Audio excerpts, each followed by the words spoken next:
CA classes में आप लोगों का स्वागत है। आइए हम अपनी क्लास को शुरू करते हैं। आज हम देखेंगे वस्त्र विज्ञान का पार्ट 2। इसमें टोटल प्रश्न आपके 27 होंगे, जिसको हम कम समय में कवर करने का प्रयास करेंगे। और ये बहुत ही महत्वपूर्ण प्रश्न है जो कि बार-बार परीक्षाओं में पूछे जाते हैं और कई बार रिपीट भी हुए हैं। और ये जो प्रश्नों की श्रृंखला है आपके TST, PST, LT, GIC, UGC net के साथ-साथ DSSB और BPSC home science teacher vacancy के लिए भी हेल्पफुल होगा। चलिए अपनी क्लास को शुरू करते हैं। इसमें हम पहले प्रश्न को देख लेते हैं। सूक्ष्मदर्शी से देखने पर कपास का रेशा। ऑप्शन ए है चपटा खुरदरा बल खाते रिबन की तरह। ऑप्शन बी है बारीक सीधा चिकना पारदर्शी छड़ की तरह। ऑप्शन सी है गोलाकार चिकना शीशे के छड़ की तरह। ऑप्शन डी है सीधा चिकना गोल। इसमें जो आपका सही उत्तर होगा ऑप्शन आपका ए सही होगा। सूक्ष्मदर्शी से देखने पर जो कपास का रेशा होता है वो चपटा खुरदरा बल खाते रिबन की तरह दिखाई देता है, तो इसलिए ऑप्शन ए आपका सही होगा। दूसरा प्रश्न है रेशम के वस्त्र पर क्षार का।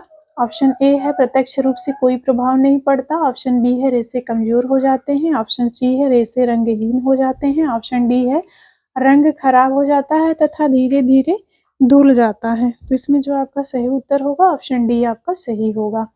क्षार के प्रभाव के कारण रेशम का जो कपड़ा होता है उसका रंग खराब हो जाता है और धीरे धीरे धुल जाता है। अगला प्रश्न है ऊन के रेशे में सिलवट।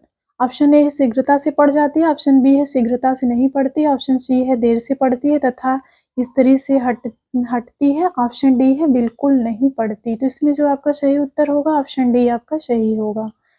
ऊन के रेशे में सिलवट बिल्कुल नहीं पड़ती है। अगला प्रश्न है रेयान का रेशा।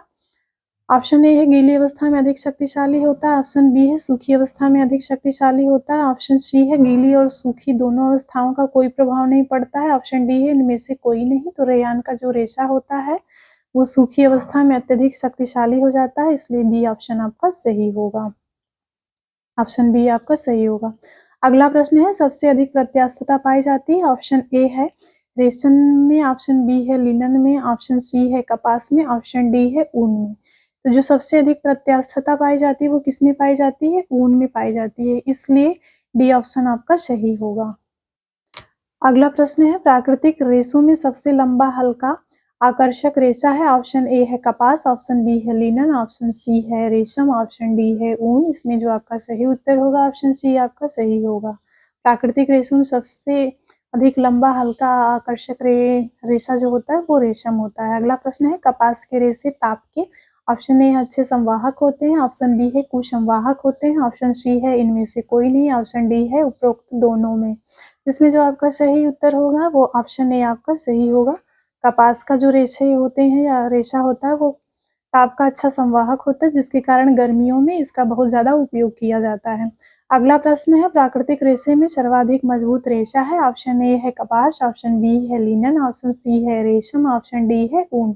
इसमें जो आपका सही उत्तर होगा सर्वाधिक मजबूत रेशा कौन सा है प्राकृतिक रेशे में? तो रेशम आपका सर्वाधिक मजबूत रेशा है प्राकृतिक रेशों में, तो इसलिए ऑप्शन सी आपका सही होगा।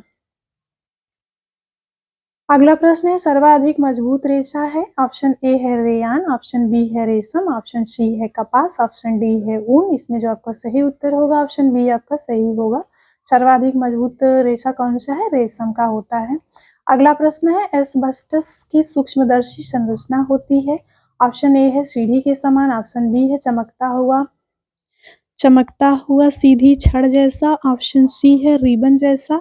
ऑप्शन डी है सीधे लंबे सुई के आकार जैसा। तो इसमें जो आपका सही उत्तर होगा ऑप्शन डी आपका सही होगा। जो एस्बेस्टस का रेशा होता है सीधे लंबे सुई के आकार जैसा होता है।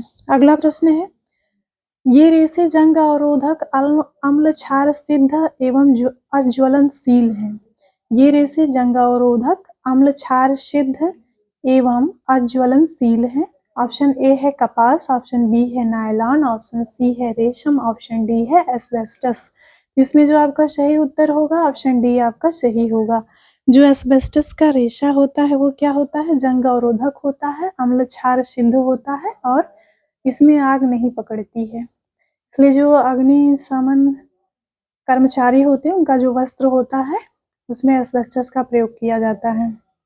अगला प्रश्न है कपास का मूल उद्गम है। ऑप्शन ए है अमेरिका, ऑप्शन बी है भारत, ऑप्शन सी है श्रीलंका, ऑप्शन डी है पाकिस्तान। तो कपास का जो मूल उद्गम स्थल है वो भारत है, इसलिए बी ऑप्शन आपका सही होगा। अगला प्रश्न है ढाका की मलमल का निर्माण होता है। ऑप्शन ए है कपास से, ऑप्शन बी है रेशम से, ऑप्शन सी है लिनन से, ऑप्शन डी है नायलॉन से। तो इसमें जो आपका सही उत्तर होगा ऑप्शन ए आपका सही होगा। जो ढाका की मलमल का निर्माण होता है वो किससे होता है? कपास से होता है।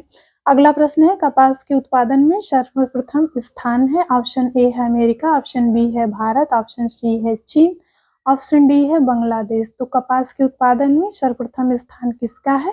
ऑप्शन ए आपका सही होगा, अमेरिका का प्रथम स्थान है कपास के उत्पादन में। अगला प्रश्न है सर्वव्यापी रेशा है। ऑप्शन ए है कपास, ऑप्शन बी है रेशम, ऑप्शन सी है रेयान, ऑप्शन डी है नायलॉन।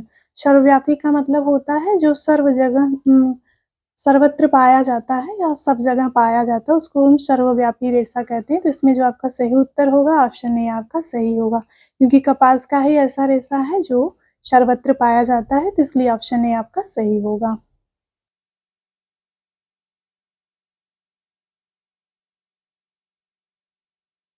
अगला प्रश्न है कपास की खेती के लिए मिट्टी हो। ऑप्शन ए है काली, ऑप्शन बी है बलुआही, ऑप्शन सी है भुरभुरी व चिकनी, ऑप्शन डी है इनमें से कोई नहीं। तो इसमें जो आपका सही उत्तर होगा कपास की खेती के लिए काली मिट्टी अच्छी होती है, इसलिए ऑप्शन ए आपका सही होगा। कपास का पौधा है, ऑप्शन ए है द्विवर्षी, ऑप्शन बी है छमाही, ऑप्शन सी है बहुवर्षी, ऑप्शन डी है एक वर्षी। इस जो कपास का पौधा होता है वो कैसा होता है? एक वर्षीय होता है, इसलिए ऑप्शन डी आपका सही होगा। अगला प्रश्न है कंघी करने से। ऑप्शन ए है कपास के बीज अलग हो जाते हैं, ऑप्शन बी है रेशे समानांतर हो जाते हैं, ऑप्शन सी है छोटे रेशे लंबे हो जाते हैं, ऑप्शन डी है उपरोक्त सभी। कंघी करने से रेशे क्या होते हैं? रेशे समानांतर हो जाते हैं, तो इसलिए बी ऑप्शन आपका सही होगा। अगला प्रश्न है लॉन्ग क्लॉथ तैयार किया जाता है। ऑप्शन ए है सादी बुनाई से, ऑप्शन बी है ट्विल बुनाई से, ऑप्शन सी है बास्केट बुनाई से, ऑप्शन डी है उपरोक्त में से कोई नहीं। तो इसमें जो आपका सही उत्तर होगा लॉन्ग क्लॉथ किससे तैयार किया जाता है? तो इसमें दिया है सादी बुनाई से, बी है ट्विल बुनाई से, बास्केट बुनाई से। तो ये इन तीनों बुनाई के प्रयोग से लॉन्ग क्लॉथ नहीं तैयार किया जाता है, तो इसलिए डी ऑप्शन सही होगा, उपरोक्त में से कोई नहीं। अगला प्रश्न है कपास के रेशे में रक्षात्मक परत पाई जाती है जो होती है। ऑप्शन ए है प्रोटीन की, ऑप्शन बी है वसा की, ऑप्शन सी है मोम की, ऑप्शन डी है उपरोक्त सभी की। तो इसमें जो आपका सही उत्तर होगा ऑप्शन सी आपका सही होगा। कपास के रेशे में एक रक्षात्मक परत पाई जाती है जो किससे निर्मित होती है?